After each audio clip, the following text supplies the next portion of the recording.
പൊതുവേ ഈ റംസാൻ കാലത്താണ് ഒരു ഹെൽത്തി ഡയറ്റ് ഫോളോ ചെയ്യാനായിട്ട് ഏറ്റവും കൂടുതൽ ബുദ്ധിമുട്ടുണ്ടാവാറുള്ളത്.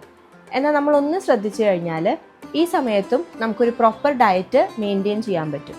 അതിന് വേണ്ടിയിട്ടുള്ള കുറച്ച് ഹെൽത്തി ടിപ്സാണ് ഇന്ന് നമ്മൾ ഷെയർ ചെയ്യാൻ പോകുന്നത്. നമ്മൾ നോമ്പ് തുറക്കുന്ന സമയത്ത് അസിഡിക് ആയിട്ടുള്ള നാരങ്ങ വെള്ളം എല്ലാം കുടിക്കുന്നതിന് പകരമായിട്ട് പ്ലെയിൻ വാട്ടർ വെച്ച് നോമ്പ് തുറക്കാൻ നോക്കുക. ഒരു 1 to 2 ഡേറ്റ്സ് അതിൻ്റെ കൂടെ കഴിക്കാം.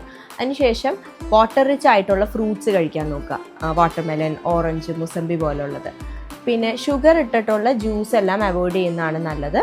Also maximum oily snacks avoid ചെയ്യാൻ നോക്കുക. പ്രോട്ടീൻ റിച്ച് ആയിട്ടുള്ള എന്തെങ്കിലും എഗ്ഗോ കേർഡ് പോലെയുള്ള എന്തെങ്കിലും കൂടെ കഴിക്കുന്നത് വളരെ ഹെൽത്തിയാണ്.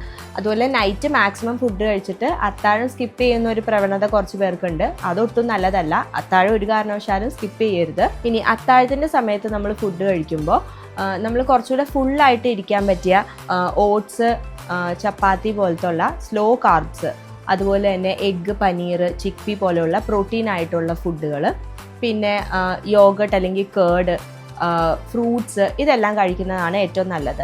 അല്ലാതെ പൊറോട്ട, ബേക്കറി ഐറ്റംസ്, ചോറ്, മധുരം ഇട്ടിട്ടുള്ള ചായ, കാപ്പി പോലെയുള്ള ഡ്രിങ്ക്സ്, ഇതൊന്നും അത്ര ഹെൽത്തി അല്ല. അതെല്ലാം ആ ഒരു സമയത്ത് നമുക്ക് വയറ് നിറഞ്ഞ പോലെ തോന്നുമെങ്കിലും നമുക്ക് പകൽ സമയത്ത് നല്ല ക്ഷീണം തോന്നിക്കും. പിന്നെ ഏറ്റവും കൂടുതൽ ശ്രദ്ധിക്കാനുള്ളത്, നോമ്പുകാലം ആയതുകൊണ്ട് തന്നെ നമുക്ക് കഴിക്കാനുള്ള ഒരു പീരീഡ് വളരെ കുറച്ച് സമയം ഉണ്ടാവുള്ളൂ. ആ ഒരു സമയത്ത് മാക്സിമം വെള്ളം കുടിക്കാൻ ശ്രമിക്കുക.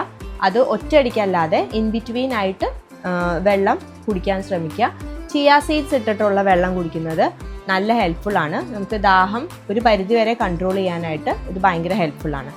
അതുപോലെ ജ്യൂസ്, സോഡ, ഇതിനെല്ലാം പകരമായിട്ട് പ്ലെയിൻ വാട്ടറാണ് ഏറ്റവും നല്ലത്. കരിക്ക് വെള്ളവും നല്ല ഒരു ഡ്രിങ്കാണ്.